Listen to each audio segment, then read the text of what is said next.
కథా స్రవంతి.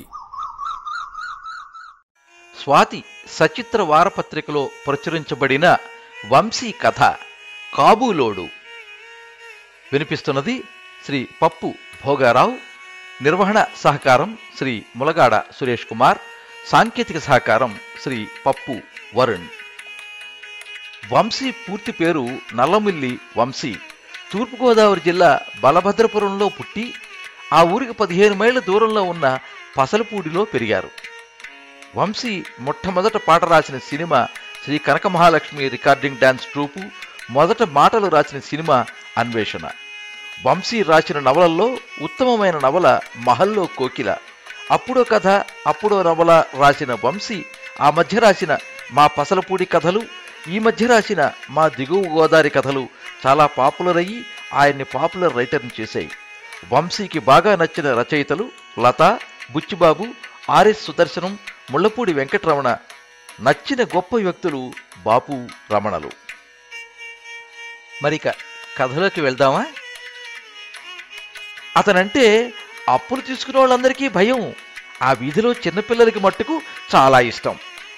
వడ్డీలకి డబ్బిచ్చే ఆయన్ని కాబూలోడని అనుకుంటారు. వెనక నుంచి ఎదురు పడితే సాహిబ్ గారు, నవాబ్ గారు అంటారు. అసలు పేరు నీక్ బాబు ఖాన్. ముఖం గులాబీ రంగులో సద్దాం హుస్సేన్ ముఖంలా ఉంటుంది. చాలా ఎత్తుగా బలంగా ఉంటాడు. ఎక్కువగా నలుపు ముక్కుపుడు రంగుల పఠాన్ డ్రెస్సులు వేస్తాడు. కాళ్ళకి చెడావులు, తల మీద టర్బను, ఆ చివర ఈ చివర వెండి తొడుగులున్న అడుగున్నర పొడుగు కర్ర పట్టుకుని భూదేవిని గుద్దుతా నడుస్తాడు. రైల్వే స్టేషన్ ఎదురుగా చారుగుడివారి వీధి చివర్లో గోదావరి గట్టు నాంచి 2000 గజాల స్థలంలో బ్రిటిష్ వాళ్ళ దగ్గరకు ఉన్న ఆ పెద్ద ఇల్లు బాబు ఖాన్ సొంతం. పై అంతస్తులో బాబు ఖాన్ కాపురం. ఒకళ్ళు ఇద్దరు కాదు, 7 పిల్లలతో ఇల్లంతా ఒకటే సందడి. భార్య సలీమా అన్నా ఆ పిల్లలన్నా ప్రాణం ఖాన్కి. పాకిస్తాన్ విభజన జరిగింది. అక్కడున్న ఖాన్ అత్తమామలు కూతుర్ని అల్లుడిని వచ్చేయమని ఒక్కటే గొడవ చేయడం మొదలెట్టారు. ఉన్నట్టుండి ఖాళీ చేసేసి వెళ్లాలంటే కుదరదు. ఇవ్వాల్సిన బాకీల వాళ్ళు ఊరు నిండా ఉన్నారు. అంతేకాకుండా గ్రౌండ్ ఫ్లోర్ని మనీ లెండింగ్ ఫారాలు ప్రింటింగ్ చేసే శంకర్ ప్రింటింగ్ ప్రెస్ వాళ్ళకి అతికిచ్చాడు. ఉన్న ఫలాన ఖాళీ చేయమంటే వాళ్ళు చెయ్యరు. అదంతా భార్య సలీమాకి చెప్పి ఏం చేద్దాం అన్నాడు. మీరే చెప్పండి అంది సలీమా. ముందు నువ్వు పిల్లలు వెళ్ళండి, బాకీలన్నీ వసూలు చేసుకుని ఇల్లు అమ్మి డబ్బు చేసుకుని వెనకాల నేను వస్తాను అన్నాడు. ఎన్నాళ్ళు పడుతుంది అడిగింది భార్య. 3 నెలలు పట్టదు అన్నాడు ఖాన్. సరే అయితే 3 నెలల లోపల వచ్చేయండి అంది. అలాగే అని వాళ్ళని రైలు ఎక్కించి ఇంటికి వచ్చాడో లేదో మొదలైంది బెంగ. ఇల్లంతా బోసిపోయింది. ఏ మూల తిరుగుతున్నా రైలెక్కి వెళ్ళిపోయిన తన బిడ్డలే గుర్తుకొస్తున్నారు. తన సలీమా గుర్తుకొస్తోంది. రాత్రులు నిద్ర పట్టడం లేదు. ఆ వీధిలో ఉండే పిల్లల్ని పిలిచి తను కాల్చుకున్న రుమాల్ రోటీలు వాళ్ళకి పెట్టి తన పిల్లల్ని ఆ పిల్లల్లో చూసుకుంటా తన పిల్లల గురించి ఆ పిల్లలకి చెబుతా తక్కిన పనులు చేసుకుంటున్నాడు. భార్య దగ్గర నుంచి ఉత్తరం వచ్చింది. ఆ వేళ పిల్లలు అస్తమానం తన్నే అడుగుతున్నారంట. చిన్న కుర్రోడు సలీం బెగ్గబెట్టుకున్నాడంట. ఇంకా చాలా రాసింది సలీమా. చదివిన ఖాన్కి కళ్ళు తెరిచినా మూసినా తన చిన్నారి సలీమే కనిపిస్తున్నాడు. తన వాళ్లే కనిపిస్తున్నారు. ఎప్పుడు పాకిస్తాన్ వెళ్ళిపోతానా, ఎప్పుడు తన మనుషుల మధ్య చేరిపోతానా అని ఉంది ఖాన్కి. నువ్వేమి ఇదవ్వద్దు, పిల్లలకి సర్ది చెప్పు, ఇక్కడ అన్నీ సర్దుబాటు చేసుకుని నీకు చెప్పిన టైంకి వచ్చేస్తాను అని ఉత్తరం రాసి పోస్ట్ చేసి తిరిగి వస్తా Shankar printing press owner Buddhavarapu Padmanabham గారిని కలిసి ఏం చేశారని చెప్పింది అన్నాడు. ఆ పద్మనాభం గారికి కోపం కాస్త ఎక్కువ. ఏం చెప్పావు, ఏం చెయ్యాలి అన్నాడు. అదేనండి ఇల్లు ఖాళీ చేయడం గురించి అన్నాడు ఖాన్. నేను మా అబ్బాయిలు ఇల్లు వెతిక పని మీదే ఉన్నాం అన్నాడు పద్మనాభం గారు. అయితే నాకెప్పుడు చెబుతారు? అది దొరికిన వెంటనే. ఇక తొందరలోనే ఈ దేశం విడిచిపెట్టి వెళ్ళిపోవటానికి ఒక్కోటి చక్కబెట్టుకోవడం సర్దుకోవడం మొదలెట్టాడు ఖాన్. 4 రోజుల తర్వాత తన ఇంటి మెట్ల దగ్గర టీ అమ్ముకు బతికే ఆదియ్య కాంతమ్మ వచ్చి, సలాములండి నవాబ్ గారు అన్నారు. ఏంటి అన్నాడు. వడసలేరులో ఉంటున్న మా తమ్ముడు కూతురు పెళ్ళండి. ఆడి కట్నంలో 200 తక్కువ వచ్చింది. ఆ డబ్బు మీరిస్తే మేమిద్దరం లోటు మీద వేలుముద్దలేస్తాం నవాబు గారు అన్నాడు ఆదియ్య.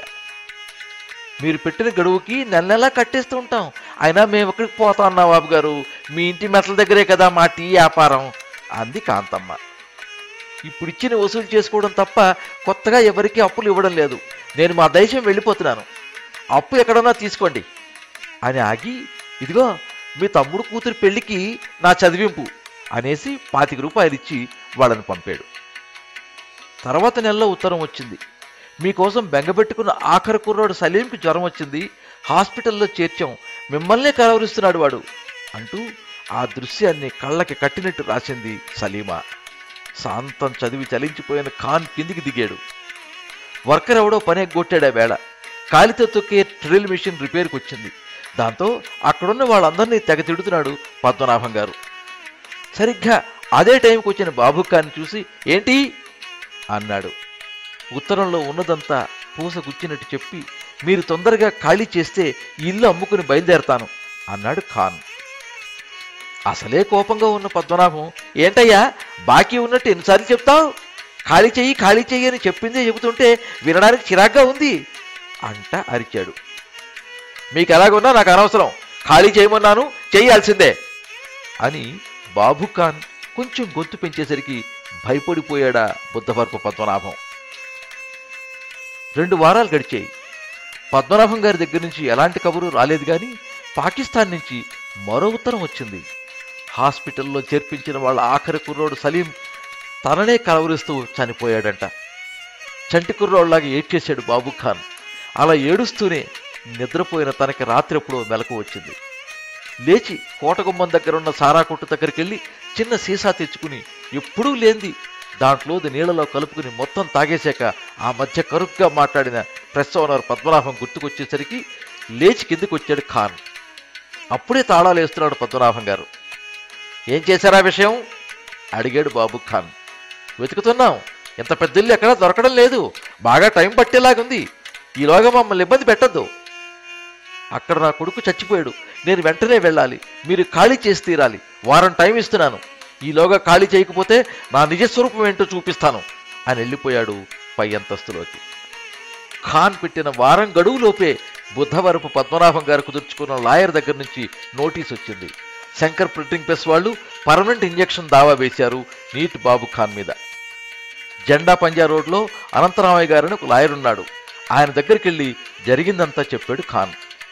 చాలా ప్రశ్నలు వేసిన అనంతరామయ్య నీక్ బాబు ఖాన్ తరఫున ఆ కేసు వాదించడానికి ఒప్పుకున్నాడు. కేసు తేలడానికి ఎన్నాళ్ళు పడుతుందండి ప్లీడర్ గారు అనంతరామయ్యని అడిగాడు ఖాన్. 2 ఏళ్ళు చెప్పాడు. ఎన్నాళ్ళన్నారు అర్థం కాని ఖాన్ మళ్ళీ అడిగాడు. 2 సంవత్సరాలకు తక్కువ పట్టదు అని అనంతరామయ్య అనేసరికి ముచ్చామటలు పోశాయి ఖాన్కి. అవతల మా దేశం వెళ్ళాలండి అన్నాడు. అయితే కేసు వదులుకుని వెళ్లాల్సిందే అన్నాడు అనంతరామయ్య.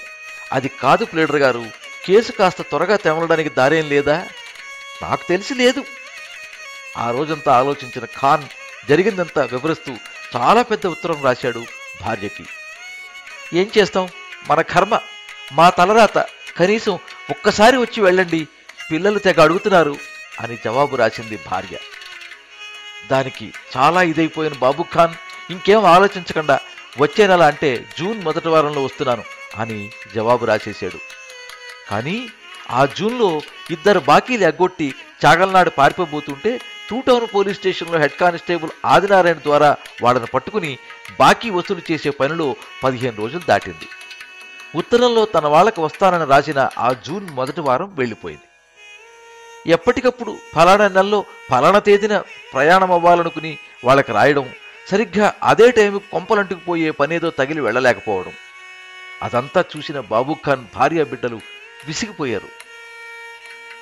నా కుటుంబీకుల దగ్గరికి వెళ్ళాలని ఎంత బలంగా అనుకుంటున్నా వెళ్ళలేకపోతున్నాను అని ప్లీడర్ అనంతరామయ్య దగ్గర తెగ బాధపడుతున్నాడు ఖాన్. ఆ మంచి రోజు త్వరలోనే వస్తుంది, వెళ్దుగాని. కానీ సాయిబు, అందరితోనూ మీ దేశం వెళ్ళిపోతున్నానని చెబుతా అప్పులు ఇవ్వడం మానేస్తున్నావంట. కేసు తేలడానికి టైం పడుతుందని చెప్పాను కదా, కాబట్టి నువ్వు వ్యాపారం చేసుకోవచ్చు, ఆలోచించుకో అన్నాడు అనంతరామయ్య. ప్లీడర్ గారు చెప్పింది సబబుగానే ఉందనుకుని ఆ మర్నాటి నుంచి నమ్మకం కుదిరిన వాళ్ళకి అప్పులిస్తా, ఇంకో పక్క నుంచి వాయిదా పడ్డప్పుడు కోర్టుకెళ్తా కాలం గడుపుతున్నాడు బాబు ఖాన్. కాలం గడుస్తోంది. ఉత్తరాలు రాసుకుంటా వీధిలో మసులుతున్న చిన్నపిల్లల్ని భూషణం కిళ్ళీ కొట్టు దగ్గరికి తీసుకెళ్లి అక్కడ వరుసగా పేర్చిన గాజు సీసాల్లో ఉన్న శనగపప్పుండలు, బర్ఫీలు, పచ్చి శనగపప్పు అద్దిన చిన్ని చేగోడీలు, చిట్టి కాజాలు వాళ్ళకి కొనిపెడుతూ ఊళ్ళోకెళ్ళి వ్యాపారం చేసుకుంటూ ఇంకో పక్క నుంచి కోర్టు పనులు చూసుకుంటున్నాడు. లాయరు అనంతరామయ్య అడిగిన ఫీజులు ఇస్తున్నాడు. అలా చూస్తూ ఉండగానే 3 ఏళ్లు కాదు, ఏకంగా 5 ఏళ్లు గడిచిపోయాయి. నీక్ బాబు ఖాన్ కింది కోర్టులో ఓడిపోయాడు. వెలవెల్లాడిపోయిన ఖాన్ ఆ అపజయాన్ని తట్టుకోలేక మట్టిలో పడిపోయి దొల్లి దొల్లి ఏడ్చాడు. ఆ రాత్రి ట్రంకాలు బుక్ చేసి జరిగిందంతా కుటుంబ సభ్యులకి చెప్పాడు. ఆ కేసింకా అలా వదిలేసి వచ్చిన కాడికి బాకీలు వసూలు చేసుకు వచ్చేయండి. ఇక్కడ రెండో పిల్ల పెద్దదైంది, రావెల్పిండి సంబంధం ఖాయమయ్యిందని ఆ మధ్య చెప్పాను, గుర్తుంది కదా అంది భార్య సలీమా. గుర్తుందన్నాడు. వచ్చే నెల 2వ వారం నిఖా అంటున్నారు వాళ్ళు, కాబట్టి మీరు బయలుదేరి రండి అంది భార్య. పిల్ల పెళ్లికి నేను రాకపోతే ఎలాగా అన్నాడు ఖాన్. పెద్ద పిల్ల పెళ్ళప్పుడు కూడా ఇలాగే అన్నారు కానీ బయలుదేరండి అని పిల్లలందరికీ ఇస్తే వాళ్ళందరితోనూ పరమానందంగా మాట్లాడుతున్న నీక్ బాబు ఖాన్కి తన ఊళ్ళో వాళ్ళంతా పడుకుని మాట్లాడుతున్నట్టు సంబరపడిపోయాడు. పాకిస్తాన్ వెళ్ళడానికి పెట్టి బెడ్డింగ్ సర్దుకుంటున్న ఖాన్ గుమ్మం దగ్గర చప్పుడైతే వెనక్కి తిరిగి చూశాడు. లోపలికొస్తున్న ప్లీడరు సల్లా అనంతరామయ్య గారు, ఎక్కడికి ప్రయాణం అన్నాడు. మా దేశమండి, మా రెండో అమ్మాయికి నిఖా, ఆ పిల్ల పెళ్లి కన్నా బయలుదేరి రమ్మని మా సలీమ గొడవ చేస్తే బయలుదేరుతున్నాను అన్నాడు. చాలా సంతోషం, మళ్ళీ ఎప్పుడు రాక అడిగాడు ప్లీడర్ గారు. మళ్ళీ నేను వెనక్కి రాకపోవచ్చండి అన్నాడు బాబు ఖాన్. అయితే నువ్వు పాకిస్తాన్ అప్పుడే వెళ్ళొద్దు అన్నాడు అనంతరామయ్య గారు. ఎందుకు వెళ్ళొద్దు అన్నాడు ఖాన్. మనం పైకోర్టుకి వెళ్ళాలి వెంటనే, ఎట్టి పరిస్థితుల్లోనూ మనం నెగ్గి తీరుతాం. ఇది నా ప్రెస్టీజ్కి సంబంధించిన విషయం. అసలు ఇంత మంచి ఆస్తి వదులుకుని మీ దేశం వెళ్ళటానికి నీ మనసు ఎలాగొప్పింది అంట చాలా మాట్లాడిన అనంతరామయ్య బాబు ఖాన్కి ఆ ఆస్తి మీద చాలా ఆశ పుట్టించాడు. దాంతో అతని ప్రయాణం ఆగిపోయింది. ట్రంకాలు చేస్తే తను లేకుండా తన రెండో పిల్ల పెళ్లి కూడా జరిగిపోతున్నందుకు చాలా ఏడ్చింది భార్య. ఆమెతో పాటు తను ఏడ్చాడు. ఇంటి మెట్ల కింద టీ అమ్ముకునే ఆ మొగుడు పెళ్ళాలని పిలిచి ఏడ్చాడు. వీధిలో పిల్లల్ని పిలిచి ఏడ్చాడు. హైదరాబాద్ జాంబాగ్ రోడ్లో పళ్ళ వ్యాపారం చేసుకునే షఫీ అనే పిసిరికొట్టు కజిన్ బ్రదర్కి ఫోన్ చేసి ఏడ్చాడు. ఇలా చూస్తూ ఉండగానే మరో 10 ఏళ్లు గడిచిపోయినాయి. బాబు ఖాన్ అత్తమామలు ఎప్పుడూ పోయారు. పిల్లలందరికీ పెళ్లిళ్ళు అవ్వడమే కాదు, మనవలు కూడా పుట్టేశారు. అయితే ఇప్పుడు ఒక్క భార్య తప్ప పిల్లలెవరూ తన గురించి పెద్దగా ఇదవ్వడం లేదు. తన దగ్గర నుంచి ఫోన్ వస్తే ఏదో పొడిగా మాట్లాడుతున్నారు తప్ప పూర్వం రోజుల్లో ఆత్రం వాళ్లలో లేదిప్పుడు. వాళ్ళు అలాగ ఉండడానికి కారణం తను వాళ్ళకి దగ్గరగా లేకపోవడమే, తన అలవాటు తప్పిపోవడమే అని సర్దుకున్న ఖాన్ వాళ్లతో మాట్లాడుతూనే ఉన్నాడు. ఓ పక్క వ్యాపారం చేసుకుంటూనే లాయర్ గారింటికి కోర్టుకి తిరుగుతున్నాడు. మరికొన్నాళ్ళు గడిచి పోరాటం చేస్తున్న బాబు ఖాన్ వయస్సు 65 ఏళ్లు దాటేసింది. ఆ రోజు కోర్టులో తీర్పిస్తున్నారు. చాలా కంగారుగా బయలుదేరాడు బాబు ఖాన్. కోర్టు వారు శంకర్ ప్రింటింగ్ ప్రెస్ యజమాని బుద్ధవరపు పద్మనాభం గారికి అనుకూలంగా తీర్పిచ్చారు. పై కోర్టులో కూడా ఓడిపోయాడు నీక్ బాబు ఖాన్. ఇంకా ఏదో చెప్పబోతున్న ప్లీడర్ అనంతరామయ్యకి పెద్ద నమస్కారం పెట్టేసి బయటకు వచ్చాడు. కాలం చాలా మారిపోయింది. పఠాన్ డ్రస్సు, నెత్తి మీద టర్బను, కాళ్లకు చెడావులు, చేతిలో పొన్నుకర్ర పట్టుకుని నడుస్తున్న ఆ ముసలి కాబూలోడికి రాజమండ్రి ఊళ్ళో లేబరోళ్ళు, రిక్షావాళ్ళు కూడా భయపడడం లేదు కదా, పుచ్చుకున్నది ఎగ్గొట్టడం మొదలెట్టారు. నా ఆరోగ్యం అంతంత మాత్రంగా ఉంది, ఇక నాకు టైం అయింది, హాస్పిటల్లో ఉన్నానిప్పుడు, గుండెకి ఆపరేషన్ పడద్ది, చాలా డబ్బు ఖర్చు అవుద్ది అంటున్నారు డాక్టర్లు. అక్కడ ఎంత దొరికితే అంతతోనే ఇక్కడున్నట్టు రండి అంటూ దీనంగా మాట్లాడింది ముసలి భార్య సలీమా. చాలా సంపాదించిన హెడ్ కానిస్టేబుల్ ఆదినారాయణ ఊళ్ళో చాలా ఆస్తులు కొన్నాడని కొంటున్నాడని విన్న బాబు ఖాన్ ఆ సాయంత్రం అతన్నెళ్ళి కలిసి జరిగిందంతా చెప్పి, ఈ కేసులో న్యాయం నా పక్కనుంది, కావాలంటే మా ప్లీడర్ గారిని అడుగు, ఆస్తిని మనం సొంతం చేసుకోవటానికి ఇంకా హైకోర్టు, సుప్రీంకోర్టు ఉన్నాయి అన్నాడు. నాకంతా తెలుసు, నువ్వెందుకు వచ్చావో చెప్పు భయ్యా అన్నాడు ఆదినారాయణ. లిటిగేషన్లో ఉన్న నా ప్రాపర్టీ ఇవాళ రోజున 25 లక్షల పైన పలుకుతుంది. అది నీకు అమ్మేసి మా దేశం వెళ్ళిపోవాలనుకుంటున్నాను. ఎంత ఇస్తావో చెప్పు అన్నాడు బాబు ఖాన్. 2 రోజుల్లో ఫోన్ చేసి వస్తాను భయ్యా అని ఖాన్ని పంపించేసిన ఆ ఆదినారాయణ 10 రోజులైనా అజాపజా లేడు.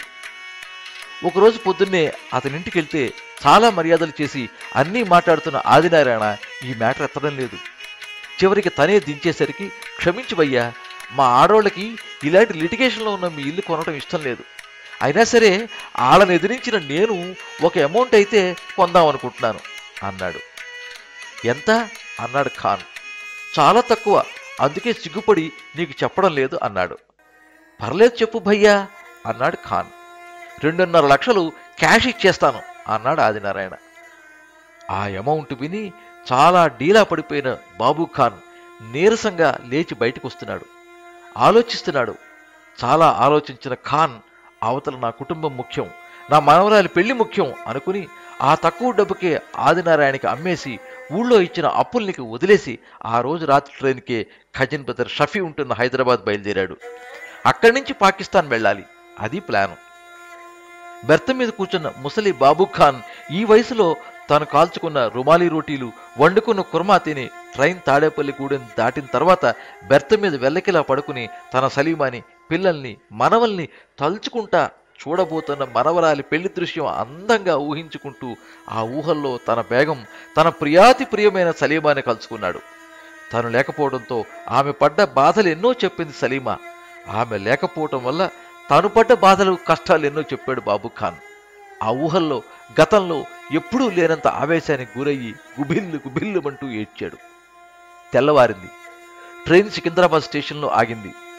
బాబు ఖాన్ ముందే తెలియజేయటం వల్ల S4 ఎక్కడుందా అని ఆగి ఆ బోగి వెతుక్కుంటూ వచ్చిన పినతండ్రి కొడుకు షఫీ లోపలికొచ్చి ఖాన్ చెప్పిన బెర్త దగ్గరికి వచ్చేసరికి దళసరి రగ్గు లోపల చనిపోయి కనిపించాడు బాబు ఖాన్. అవాక్కైపోయిన షఫీ సామాన్లవి వెతికితే హెడ్ కానిస్టేబుల్ ఆదినారాయణ ఇచ్చిన 2.5 లక్షల డబ్బు కనిపించలేదు. తన అన్న బాబు ఖాన్ అబద్ధం చెప్పడు, మరి ఏమైంది ఆ డబ్బు అనుకున్న షఫీ పాకిస్తాన్ ఫోన్ చేశాడు. ఫోన్ అందుకున్న ఖాన్ పెద్దల్లుడు ఖాసిం, ముసలావిడ హాస్పిటల్లో ఉంది అన్నాడు. జరిగింది మొత్తం చెప్పి, షఫీ మృతదేహాన్ని అక్కడికి పంపించాలంటే ఖర్చు అవుద్ది, వెంటనే పంపండి మరి అన్నాడు. ఇక్కడ మా పరిస్థితి అంతంత మాత్రం, ఆ ముసలాయన ఏమన్నా తెస్తాడని మేం చూస్తున్నాం అన్నాడు అల్లుడు. విషయం ఆవిడికి చెప్పండి అన్నాడు షఫీ. ఆమె కండిషన్ ఏమాత్రం బాగోలేదు, డిశ్చార్జ్ అయ్యాక తప్ప ఇప్పుడు చెబితే ముసలావిడ దక్కదు అన్నాడు ఖాసిం. విషయం మొత్తం అర్థమైన షఫీ బాబు ఖాన్ అంత్యక్రియలు హైదరాబాద్లోనే జరిపించేశాడు. ఇంతవరకు మీరు స్వాతి సచిత్ర వారపత్రికలో ప్రచురించబడిన కాబూలోడు కథ విన్నారు. రచన శ్రీ వంశీ, వినిపించిన వారు పప్పు భోగారావు. ఈ కథ మీద మీ అమూల్యమైన అభిప్రాయాన్ని కింద కామెంట్ బాక్స్లో రాయండి. ఈ వీడియోని లైక్ చేయండి, మీ మిత్రులందరికీ షేర్ చేయండి. ఇలాంటి మరిన్ని మంచి కథలు వినిపించడానికి ఈ ఛానల్ని సబ్స్క్రైబ్ చేసుకోండి. పక్కనే ఉండే బెల్ ఐకాన్ని క్లిక్ చేస్తే ఇలా అప్లోడ్ చేసే వీడియోల వివరాలన్నీ కూడా మీకు ఎప్పటికప్పుడు నోటిఫికేషన్ ద్వారా తెలుస్తాయి. ఎప్పుడు మీ అభిమానాన్ని కోరుకునే పప్పు భోగారావు. సర్వే జనాః సుఖినో భవంతు. కథా స్రవంతి